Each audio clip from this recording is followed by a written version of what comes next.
sebagai bentuk pengujian bagi hamba-hambanya. Asyhadu an la ilaha illallah wahdahu la syarika lah wa asyhadu anna sayyidina Muhammadan abduhu wa rasuluh. Allahumma shalli wa sallim ala sayyidina Maulana Muhammad wa ala alihi wa ashabihi ila yaumil qiyamah. Semoga segenap orang tua kita yang terhadir, segenap pengurus masjid, khusus keluarga besar yang diberkati dengan Abidin Umar, dan juga saya muliakan segenap hadirin hadirat yang hadir dalam acara takziah daripada 21 tahun dari Bapak Abidin Umar dan cucu beliau Ahmad Bandar bin Ahmad Bandari. Mudah-mudahan almarhum keduanya Allah Subhanahu wa taala tinggikan derajatnya. Amin. Allah taala berikan dosa-dosanya. Amin. Allah taala maafkan segala kesalahannya. Amin. Insyaallah kita yang mendoakan, kita yang mengaminkan, insyaallah juga mendapatkan ampunan dan derajat yang tinggi. Amin. Hadirin hadirat mustami'in mustami'at yang dimuliakan Allah Subhanahu wa taala. Alhamdulillah kita bersyukur kepada Allah Ta'ala, bersyukur dalam keadaan iman, bersyukur dalam keadaan Islam.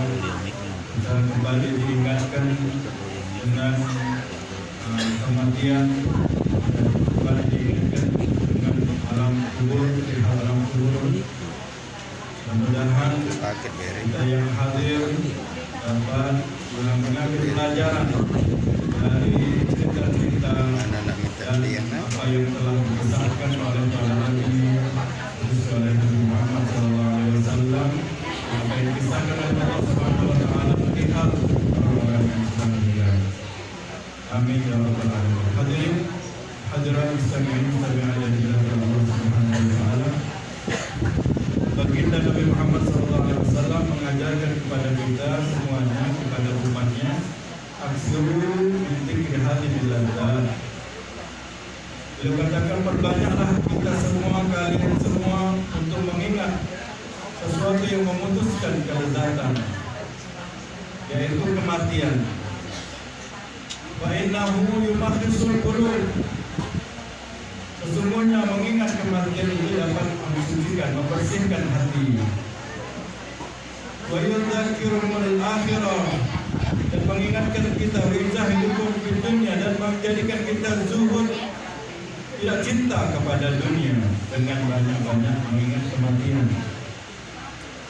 Jadi saya kiranya kita ini bersyukur diajak oleh tuan rumah untuk hadir melakukan takziah, sehingga kita memperoleh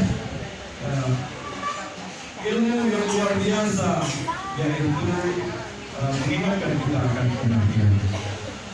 Dan tentu tuan rumah mengajak kita untuk mendoakan keluarganya yang almarhum keduanya, yang mana apabila diadakan takziah, undang kita untuk berkumpul untuk membacakan amalan-amalan, peramalan-peramalan daripada acara tahlil, yasin dan seterusnya, menunjukkan keluarga yang begitu cintanya kepada almarhum.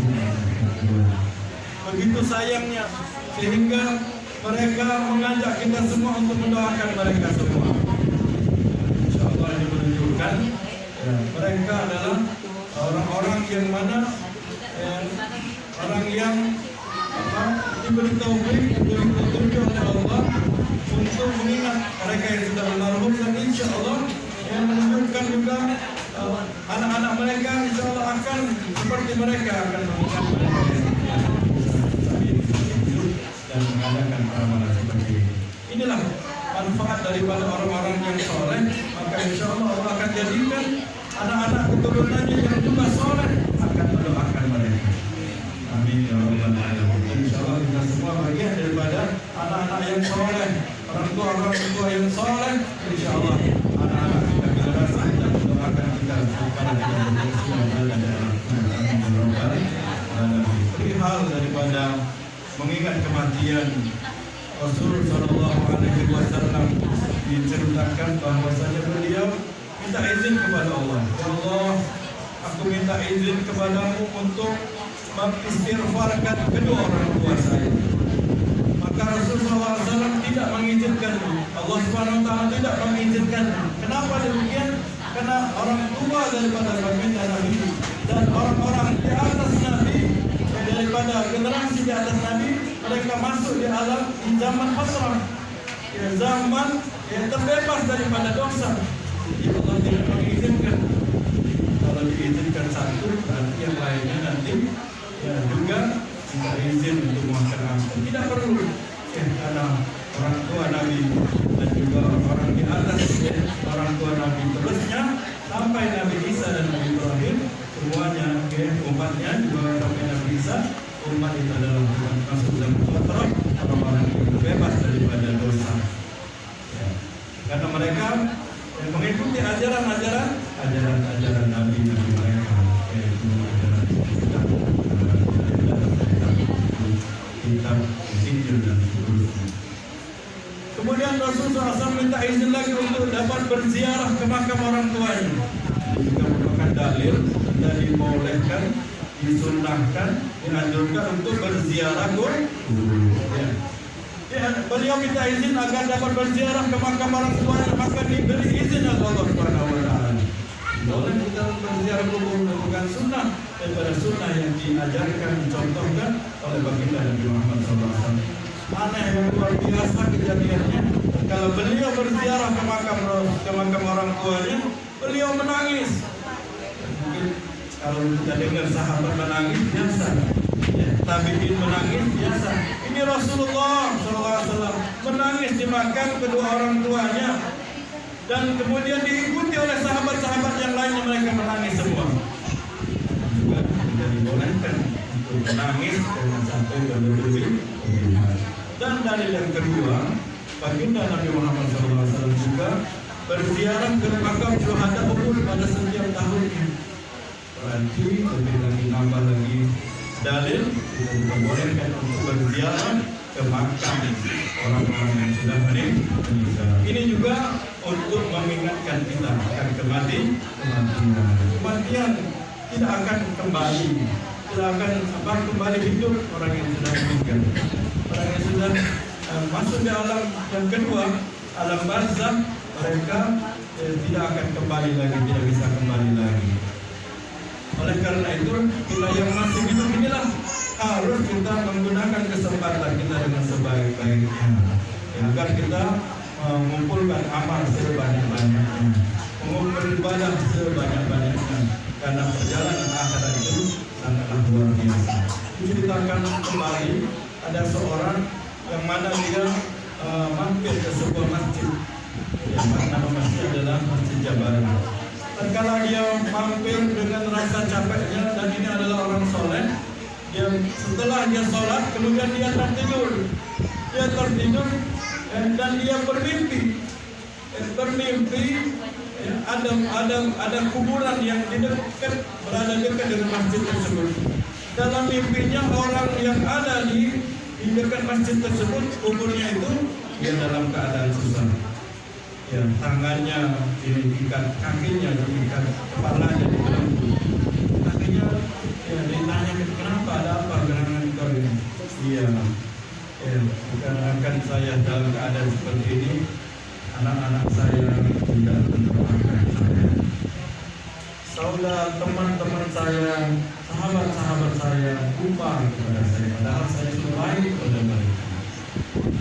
Akhirnya tolong, kalau kau baik, tolong kau sampaikan kepada anak-anak saya dan kerabat-kerabat saudara teman-teman saya. Akhirnya dia terbangun dan dia lihat betul di samping masjid tersebut ada makam, ya, ada beberapa makam.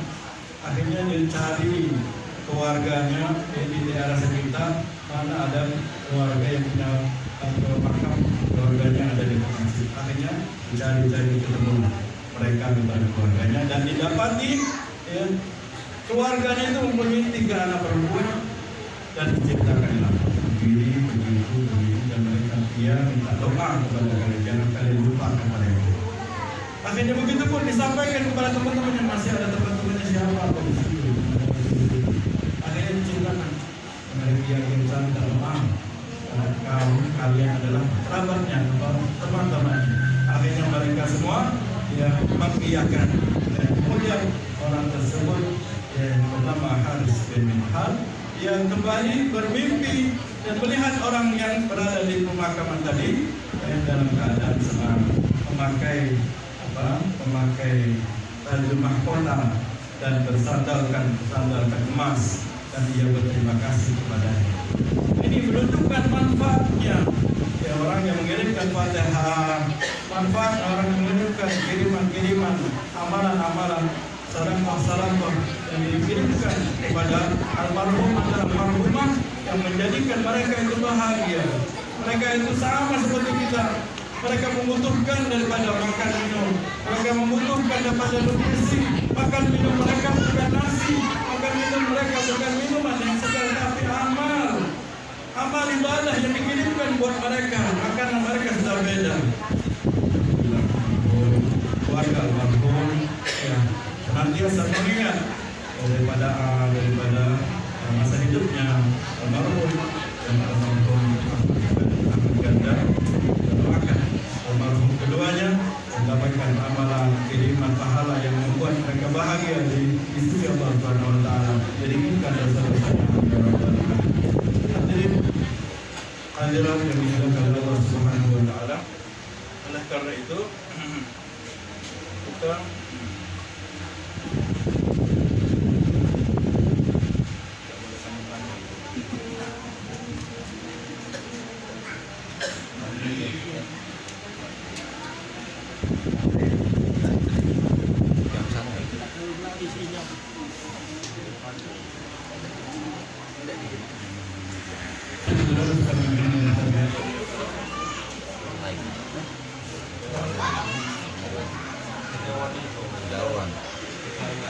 cukup kita mengimani apa yang diceritakan oleh baginda, apa yang dinasihati oleh baginda Nabi Muhammad SAW perihal tentang kematian dan alam barzakh dan perihal akhirat yang berikutnya. Rasulullah SAW dalam sebuah sabdanya beliau memberikan nasihat kepada kita, inna ma akhafu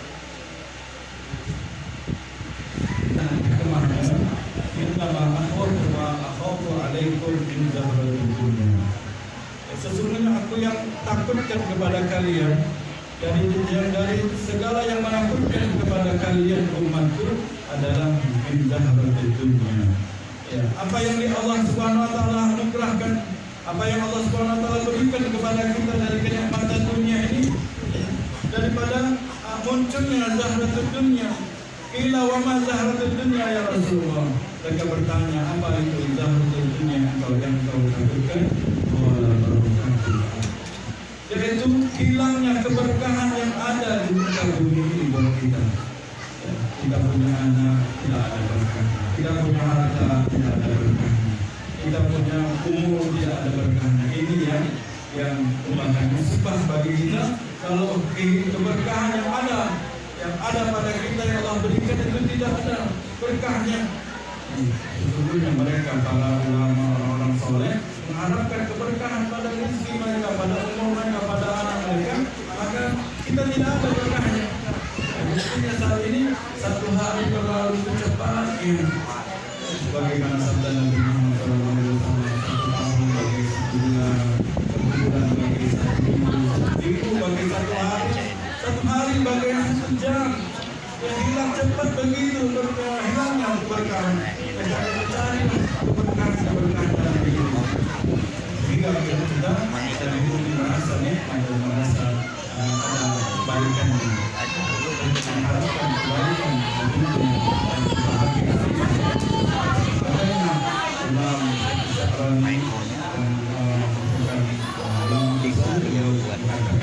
Makanya dalam mahbusun di kuburihim, sesungguhnya orang-orang yang meninggal mereka itu tersandra dalam kubur mereka di Mereka menyesal dari apa yang mereka tinggalkan, lewatkan di dunia ini. Mereka kurang ibadahnya, mereka sedikit ibadah, bahkan tertinggal daripada kewajiban-kewajiban yang diberikan oleh Allah. Mereka orang itu menyesal itu semua. Wal ahya, sedangkan orang-orang yang hidup mereka mahbusun di kotlihim. Mereka tersandra juga dengan saling berebut, satu sama lain saling berebut, terus merasa kurang. Ada mana di ahlul kubur, mereka tersandra dengan saling berebut dari apa yang disesalkan oleh penghuni kubur. Penghuni kubur menyesal waktu mereka yang habis percuma, mereka kurang ibadah, sedikit mengamalkan sunnah, bahkan tinggal amal-amalan yang baik, tidak pernah mengamalkan daripada salat tahajudnya, tinggal daripada sunnah, daripada duhanya, tinggal daripada sedekahnya. Mereka menyesal, tapi ahli dunia mereka masih berebut itu semua, berebut dunia, berebut harta, berebut pangkat, berebut daripada nama baik dan seterusnya. Padahal ahli dunia orang yang ahli kubur mereka menyesali itu semua. Hingga dikatakan al-haula, mereka orang-orang yang sudah meninggal, la yarji'un, mereka tidak bisa kembali lagi. Wa haula'i la yaqtadirun, orang-orang yang hidup mereka tidak bisa, tidak pandai mengambil pelajaran yang telah dikatakan oleh baginda Nabi Muhammad SAW. Sehingga apa yang dikatakan oleh Allah dalam surah dalam Al-Quran, Allah menyatakan perumpamaan mereka yang berebut harta, berebut dunia, yang lupa dengan silaturahmi, lupa dengan saudara. Mereka seperti ibarat seperti anjing.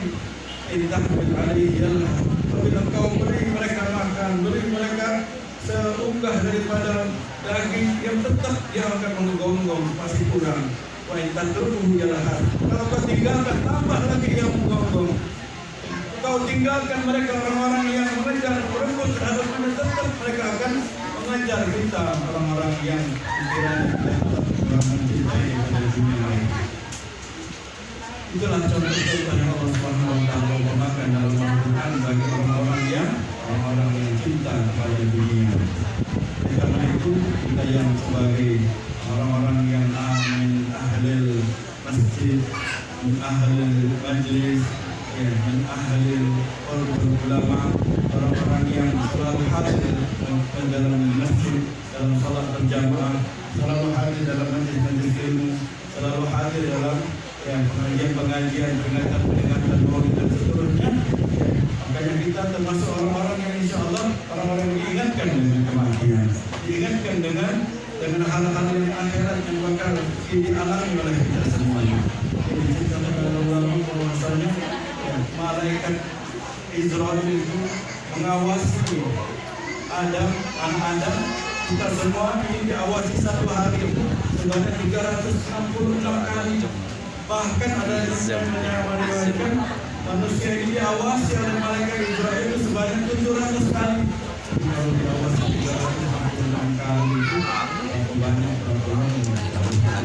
kita yang diawasi dan malaikat Israel tidak takut. Tapi tak kala kita bertafakur, alangkah takutnya kita diawasi dari bawah itu oleh malaikat Israel.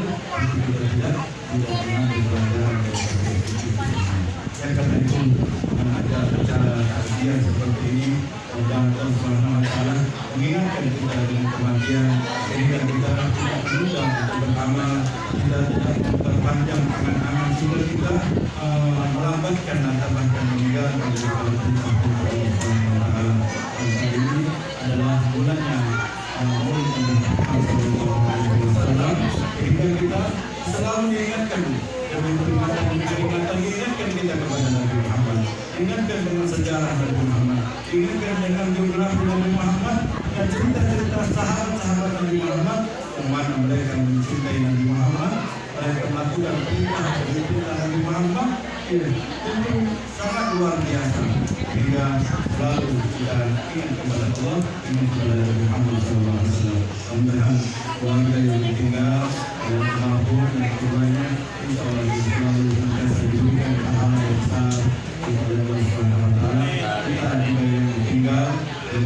terlambat ataupun tamu-tamu yang kenal dengan beliau, insya Allah dapatkan juga manfaat dan pelajaran yang sebanyak-banyaknya. Dan Assalamualaikum warahmatullahi wabarakatuh. Waalaikumsalam.